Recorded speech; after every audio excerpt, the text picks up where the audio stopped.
Frank Colby never asked for attention. He earned his silence through decades of service. But on that morning, silence was no longer enough.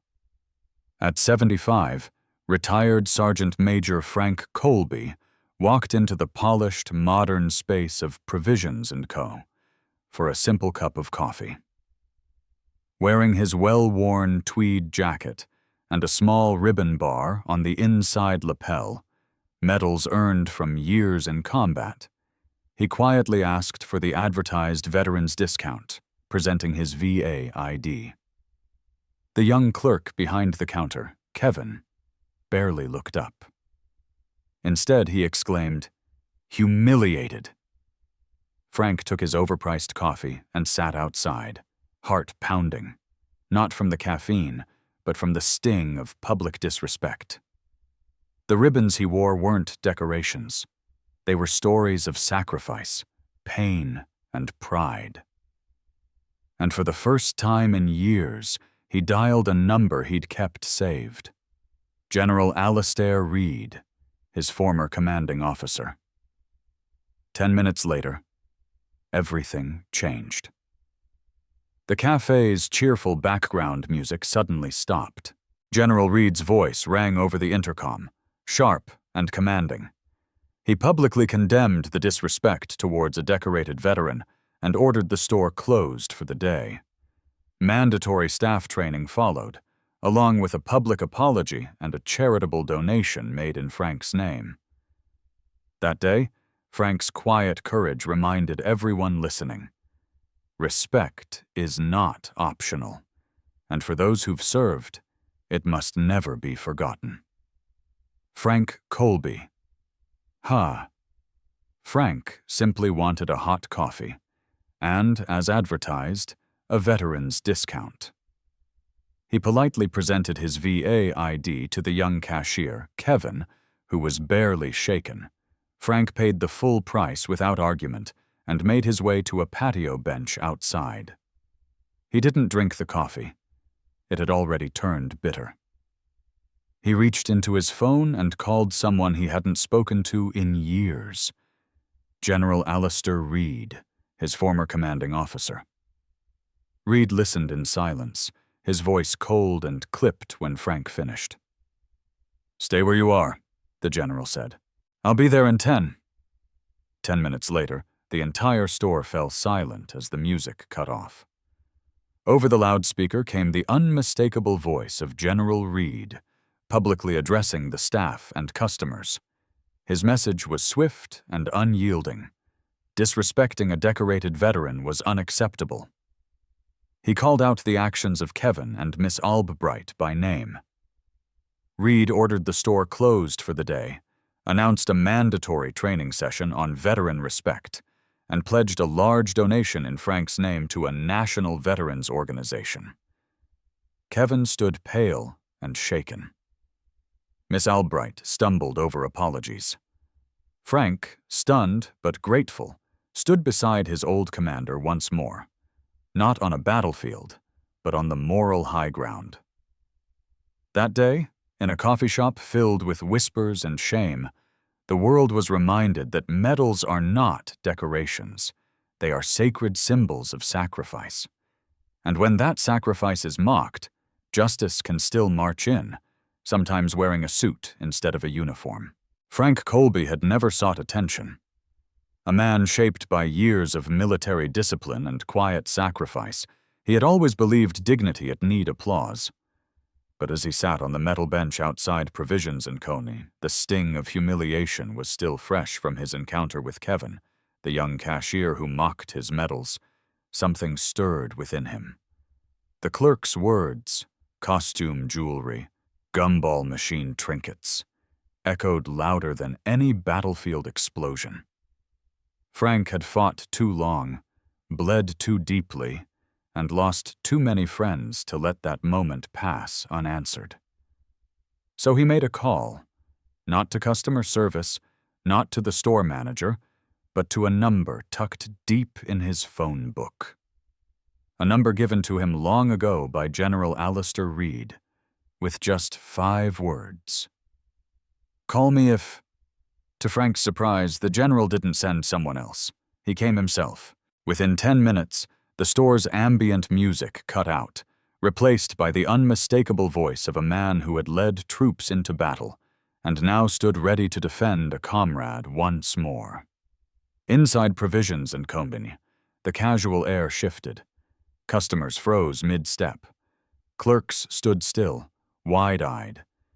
And Kevin, who had been boasting moments earlier about putting an old faker in his place, looked as though he'd seen a ghost. Over the store's loudspeaker, General Reed's voice rang clear and unwavering. He speaks not just of Frank Colby, but of every veteran whose sacrifices too often go unrecognized. A man who served this country with valor, he said, who earned a Silver Star and a Purple Heart, mocked publicly, disrespected. Not on my watch. Then came the reckoning. General Reed emerged from the back office and walked directly to the manager, Miss Albright, and Kevin.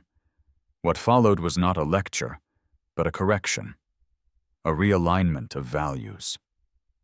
Apologies were demanded and given. The store was ordered closed for the day. A mandatory training on veteran respect was imposed. A sizable donation to the National Coalition for Homeless Veterans was pledged in Frank's name. All under the stern, commanding presence of a leader who refused to let disrespect stand unchallenged. Frank didn't say much. He didn't need to.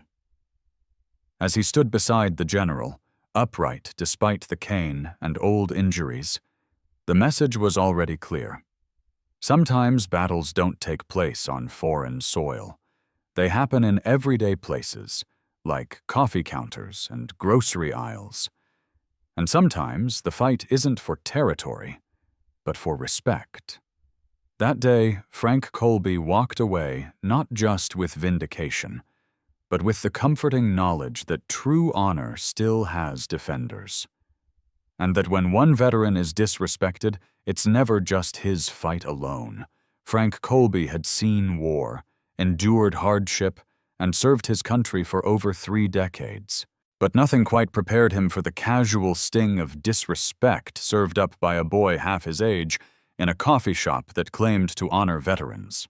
That morning, Frank had forgotten his slightly Kevin, the young clerk behind the counter, had sneezed at Frank's service medals, calling them costume jewelry, and mocking the very essence of his military life.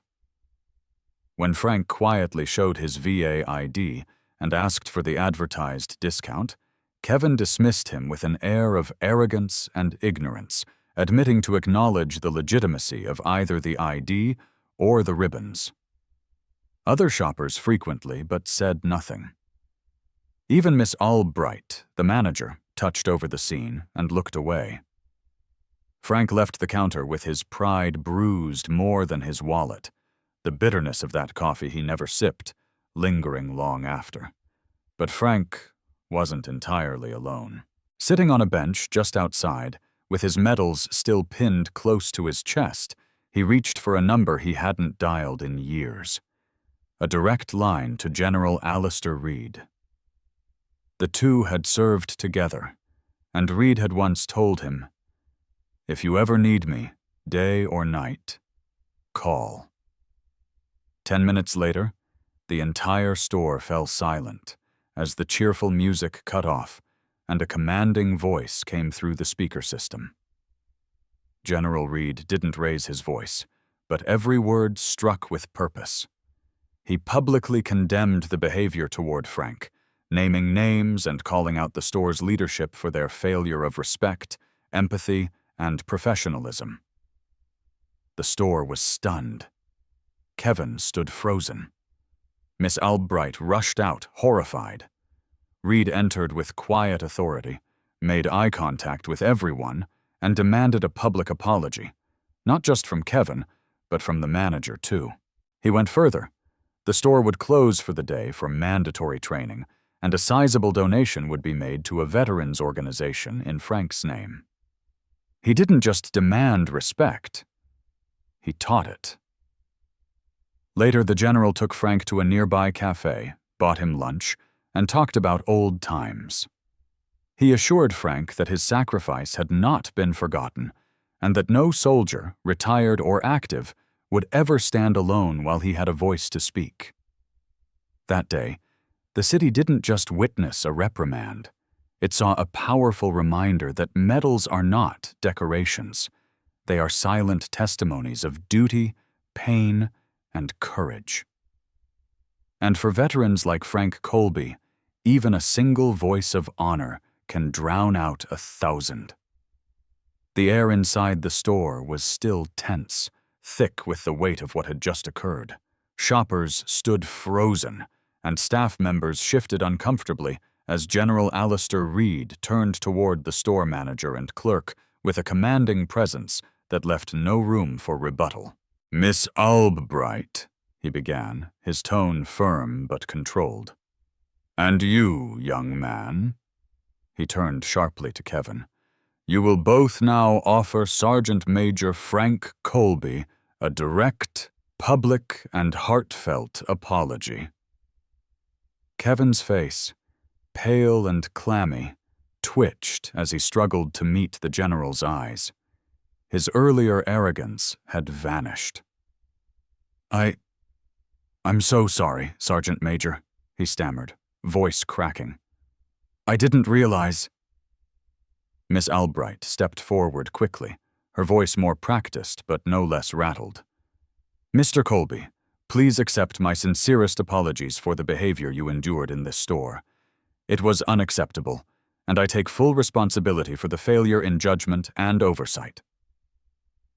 Frank Colby, still holding his untouched coffee, nodded slowly. "Apology accepted," he said quietly, though the pain in his eyes lingered. General Reed wasn't done. "Secondly," he continued, "this store will make a substantial donation to the National Coalition for Homeless Veterans, in Sergeant Major Colby's name." He paused for effect. "A donation large enough to reflect both the gravity of the offense and this establishment's public claim of supporting veterans." Miss Albright blinked. "Yes, General, of course." "Third," the general added, "this store will close immediately for the remainder of the day. Every employee will attend a mandatory emergency training session on respect, service, and veteran awareness. The trainers will be from my foundation, and you'll be reopening tomorrow with a renewed understanding of who your customers are and what some of them have sacrificed." The silence that followed was stunned. No one had ever seen a store shut down midday by a retired general. General Reed turned to Frank and placed a hand gently on his shoulder. "Frank, you didn't deserve this. Not today, not ever. And while we can't undo what happened, we can ensure it doesn't happen again. Not in this store, and, God willing, not anywhere else." He looked around the store, letting the silence do the rest of the talking. No shouting, no threats. Just action and accountability. The fallout from the incident at Provisions & Company spread faster than anyone expected. Within hours, cell phone videos of General Alistair Reed's address over the store's intercom and his confrontation with Kevin and Miss Albright were circulating on social media. The clip showing Frank Colby standing silently next to the general, weathered and dignified, resonated with viewers across the country. Veterans groups, military families, and civilians alike began sharing the video with hashtags like #RespectOurVeterans and #FrankDeservesBetter. By morning, national news outlets had picked up the story. Interview requests flooded the store's corporate office. Public outrage was palpable. Many were appalled that a decorated veteran like Frank Colby, recipient of the Silver Star, Bronze Star with Valor and Purple Heart, could be ridiculed so casually by someone half his age. The story became more than just about one man's mistreatment. It struck a nerve about how society was forgetting the sacrifices of its aging veterans. General Reed, a man of action and few words, held a brief press conference in front of the local VA hospital. He reiterated his disappointment in the store's initial failure and commended Frank for handling the situation with dignity. "This isn't just about Sergeant Major Colby," he said firmly. "It's about the quiet, daily respect owed to every man and woman who has worn the uniform, especially those who no longer have the strength to demand it themselves." Meanwhile, Frank found himself the unlikely face of a broader movement. Letters poured in from fellow veterans and strangers expressing support, many sharing their own stories of subtle humiliation or being forgotten. The National Coalition for Homeless Veterans announced that the donation made in Frank's name would fund a new outreach center in the city, complete with his portrait and a plaque honoring his service. Kevin, the clerk, was not fired at Frank's quiet request. "Let him learn," Frank had told the general. "Humility is a better teacher than unemployment." Instead, Kevin was assigned to assist with logistics at the new outreach center during its opening weeks. Miss Albright, shaken by the experience, implemented new training protocols for all staff and personally met with veterans groups to create a respectful long-term partnership. For Frank, the days that followed were humbling. Strangers stopped him on the street to thank him, and old comrades from his unit called for the first time in years. But what touched him most was a hand-drawn letter from a fifth grader who wrote, "Dear Mr. Frank, thank you for being brave. I hope you get free coffee forever." As Frank sipped his coffee on the same patio where it all began, this time warm and freely offered by the store with a smile, he smiled quietly to himself.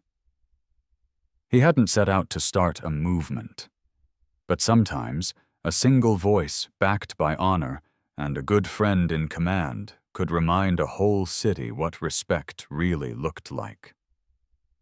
As 75-year-old veteran Frank Colby stood quietly at the corner of Elm and 3rd, clutching a folded American flag to his chest, he never imagined what would happen next. Participating in a peaceful remembrance walk, Frank was honoring his fallen brothers in arms when local police, mistaking his slow movements and weathered face for a potential disturbance, tackled him to the ground. The flag hit the pavement. So did the silence. What followed stunned the entire block. Within 6 minutes, a convoy of black SUVs rolled in, military grade, no sirens, just purpose. Out stepped General Alistair Reed, flanked by aides, his boots hitting the pavement with a calm authority that turned heads and froze hearts. Without raising his voice, he ordered Frank's release, reprimanded the officers, and helped lift the old soldier from the sidewalk himself. "This man carried a nation's burden," he said quietly, "and today we failed to carry his." The entire block watched as the general saluted Frank, and in that moment no one questioned who the real hero was. Respect is not a suggestion, it's a responsibility. In a world that moves fast, we often forget those who marched slowly so we could run freely. Veterans like Frank Colby shouldn't have to demand dignity. They've already earned it. Let this story be a reminder: how we treat the most silent among us speaks louder than any parade or speech. If this story moved you, drop a comment below with the word honor. Subscribe to our channel for more stories that remind us of what truly matters and the heroes walking quietly among us every day.